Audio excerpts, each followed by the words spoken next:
Envelhecer é um processo natural que envolve mudanças físicas, cognitivas e emocionais ao longo do tempo. E a saúde e o bem-estar são essenciais para a construção de uma sociedade mais inclusiva e cuidadosa. Foi com essa preocupação que a Universidade Presbiteriana Mackenzie e o Hospital Santa Isabel, comprometidos com a promoção da saúde e qualidade de vida, desenvolveram a série de podcast Longevidade, Envelhecimento Ativo e Saudável. A série é uma contribuição dessas duas instituições, visando a que o indivíduo tenha mais qualidade de vida de forma ativa e plena, com foco no equilíbrio físico, mental e social.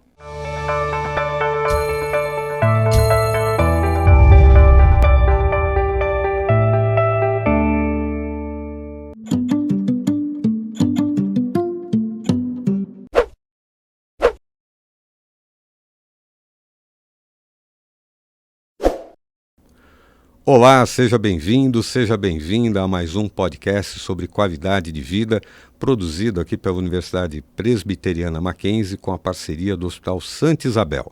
E hoje nós vamos falar com dois especialistas que já estão conosco, o Dr. Francisco Tomás, que é neurologista aqui do Hospital Santa Isabel. Olá, doutor, tudo bem? Olá, tudo bem? Obrigado pelo convite. É um prazer tê-lo aqui. E também o professor Carlos Rodrigues, que é geriatra e também professor aqui do CCBS. Professor, prazer em tê-lo aqui. Prazer é todo meu, obrigado pelo convite.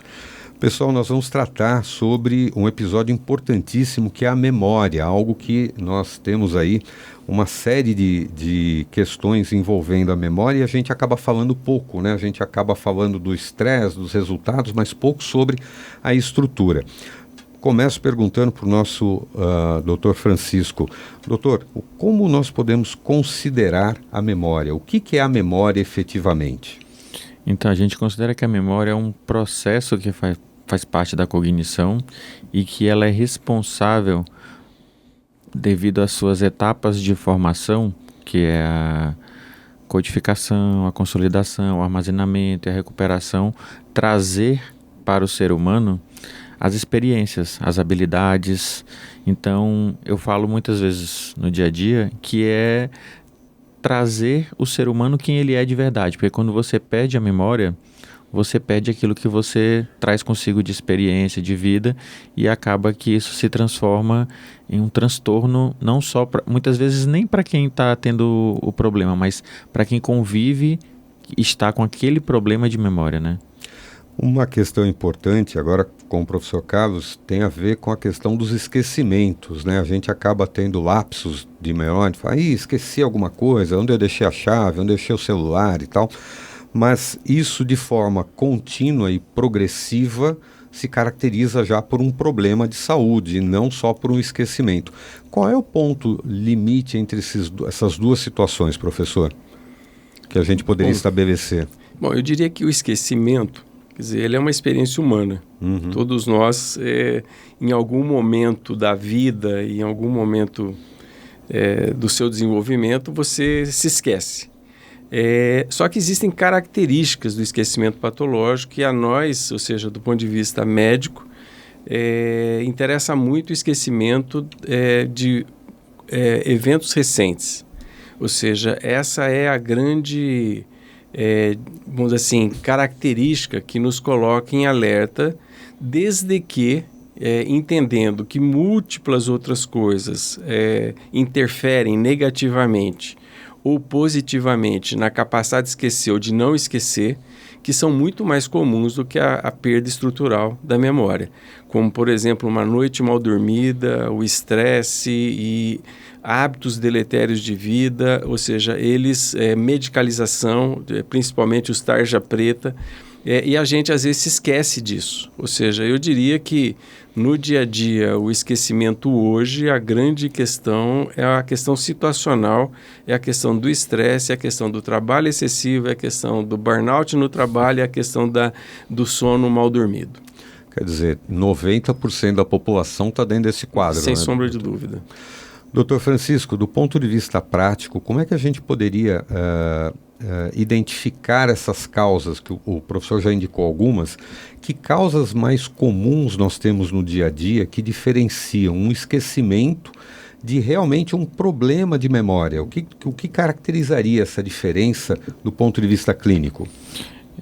Eu acredito que a primeira parte que a gente sempre começa explicando é que o esquecimento ele faz parte de algo fisiológico. Então, a partir do momento que eu estou o dia inteiro retendo informações, faz parte esquecer algumas, porque o cérebro estaria no burnout contínuo se não tivesse o processo também de esquecimento de algumas informações, e algumas outras são privilegiadas e aquelas que vão ser armazenadas. Dentro desse processo de entender que existe o fisiológico e o patológico, aí a gente começa a ver no dia a dia qual é a alteração da funcionalidade, dependendo da idade da pessoa, que eu tenho que pensar que pode ser algo patológico. Por exemplo, em um jovem não é habitual ter esquecimento das atividades do dia a dia. Um idoso, dependendo do nível de funcionalidade dele, eu vou ter outro. Então, é entender a performance de quem está tendo a queixa. E a partir do momento que eu tenho uma queixa que eu considero que é desproporcional e que altera a funcionalidade de alguém que não tem, muitas vezes, até as comorbidades que poderiam levar a um quadro semelhante, eu consigo traçar de acordo com os antecedentes. Então, déficit de vitaminas, alterações hormonais, como alterações da tireoide, o estresse faz parte, porque quando eu altero a atenção, eu altero a minha capacidade ou a minha performance no armazenamento das informações. Então,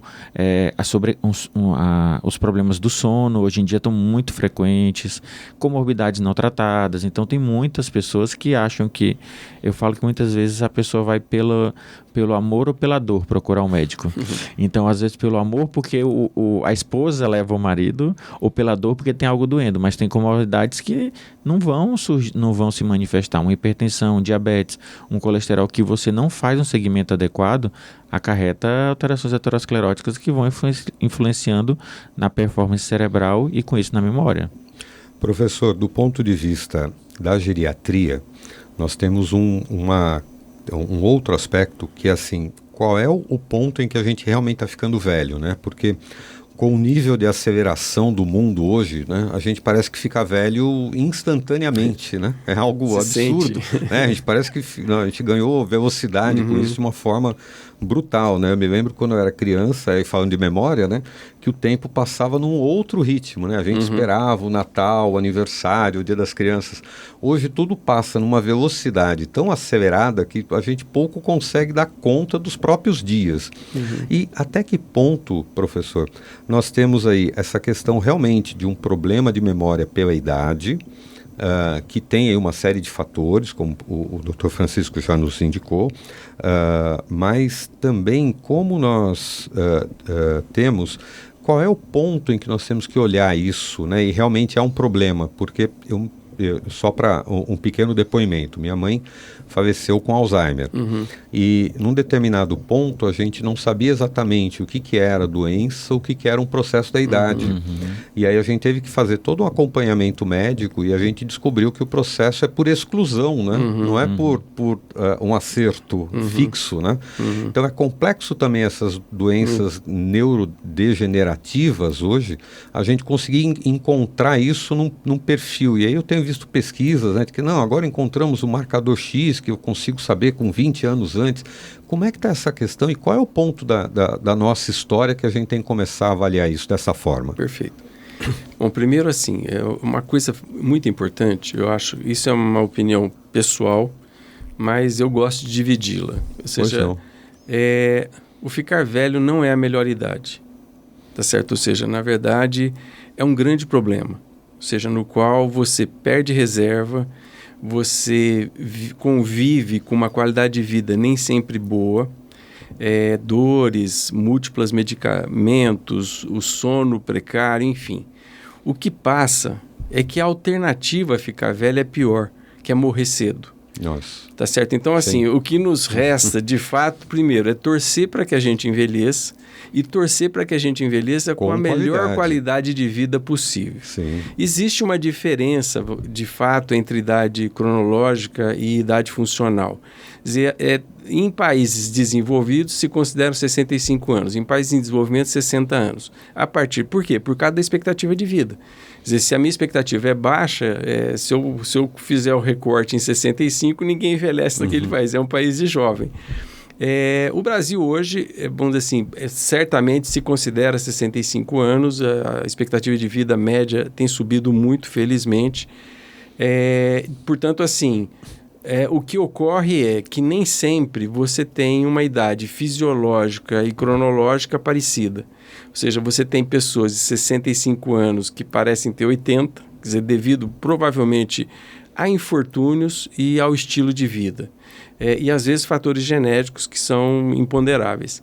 E pessoas que com 75, 80 que se preservam de forma muito adequada. Parece que tem 40. Exatamente. E como é que entra a questão da memória nisso? A questão da perda de memória, como disse o Francisco, quer dizer, ele é um evento que a gente está habituado, ou seja, a gente perde um pouco de memória ou lapsos de memória. O grande problema é quando começa a intervir na praxia. Quer dizer, eu pego uma caneta, não sei bem para que aquilo serve. Eu saio de casa para ir comprar o pãozinho, eu não sei se eu viro para a direita e para a esquerda. Eu não sei como é que é a tua experiência, mas a minha na geriatria, via de regra, é de negação. Ou seja, quem passa a perceber que está perdendo memória, nega isso para si e tenta negar para os outros. Só que aos outros não enganam. Ou seja, a esposa de 50 anos fala, puxa vida, o José, o João, o Francisco, ele não está bem. Quer dizer, ele está esquecendo mais do que o habitual, ele está me contando a mesma história, ele saiu outro dia e se perdeu, ou seja, não tem dúvida que existe um deterioro de memória. Se isso é uma questão funcional, se isso é uma decorrência de intervenções patológicas, a gente vai descobrir na hora que for ao médico. E uma outra questão fundamental, conceitual, a perda de memória não faz parte do envelhecimento. Ou seja, muito embora se eu envelheça, se eu viver muito, aumenta muito a minha probabilidade de perder, existem velhos centenários que têm a memória preservada. E são até estudados por isso. Então, você vai tendo uma chance maior de perder ao longo do tempo, mas existem velhos que não têm problema de memória e, portanto, assim, não é sinônimo envelhecimento, perda de memória. Doutor Francisco, também é importante registrar as formas desse tipo de identificação, né? Que tipos de exames nós temos hoje? Nós comentávamos aqui fora do ar que melhorou muito, né, do ponto de vista dos exames, de imagem, de uma série de outros fatores, e também a questão dos tratamentos. Esses dois campos, nós avançamos do ponto de vista da memória, temos já condições de ter uma qualidade de vida melhor com exames mais detalhados e com medicações mais eficientes? Sim, eu acho que isso é um fator muito importante para a gente considerar hoje. Mas acaba que a informação que a gente passa aqui é importante porque no campo do diagnóstico nós temos hoje uma avaliação multimodal cada vez mais estruturada e cada vez mais tecnológica, mas acaba que o diagnóstico ele não sai prioritariamente pelos exames, a não ser numa fase bem avançada, porque a preocupação da maioria das pessoas é pegar no início, igual você acabou de falar. Quando que eu vou saber que é do envelhecimento e quando que é patológico num familiar meu? Então, vai acabar que o diagnóstico ele vai sair prioritariamente no início, na fase inicial, pela boa anamnese, que é o diálogo com o paciente e com um bom acompanhante. Então, muitas vezes, vem um acompanhante que vê o paciente uma vez no mês. Então, a boa informação para uma boa anamnese é o fator primordial. Muitas vezes a gente pega dados do exame físico e o exame de imagem é o que você tinha até comentado. Ajuda a excluir outras causas que muitas vezes os exames laboratoriais potencialmente reversíveis. Quando a gente está diante de um quadro que é muito desafiador para saber o que é patológico e o que não é, aí os exames vão ajudar, ou hoje os exames mais avançados, eles tentam fazer um diagnóstico cada vez mais no início com marcadores ou biomarcadores séricos ou licóricos, que é o estudo do líquido cefaloraquidiano, no sentido de identificar precoce e até poder trazer esses pacientes para estudos, porque quanto mais precoce dentro do estudo, melhor eu vou testar a eficácia das novas medicações. E a gente teve classicamente durante décadas aí, tratamentos que eram baseados em medicamentos via orais que agem no mecanismo de um neurotransmissor que é a acetilcolina, e agora há poucos anos, mudou essas terapias para as medicações biológicas, que são as terapias anti-amiloide, que esse é o grande boom e o grande desafio hoje em dia. Por quê? Porque são terapias que vão alentecer o processo, mas ainda a gente não pode falar que é algo que vai reverter. E quando você só alentece, você não sabe como seria a evolução desse paciente. Então você pode estar realmente desacelerando ou você pode estar implicando em riscos de complicações. Então, pesar risco-benefício dentro de tudo que a gente tem hoje, tanto do arsenal terapêutico quanto o arsenal diagnóstico, é o grande desafio para todos nós. Então, trazer isso de uma maneira com bom senso, eu acho que é o fator primordial hoje de uma boa assistência. Por quê?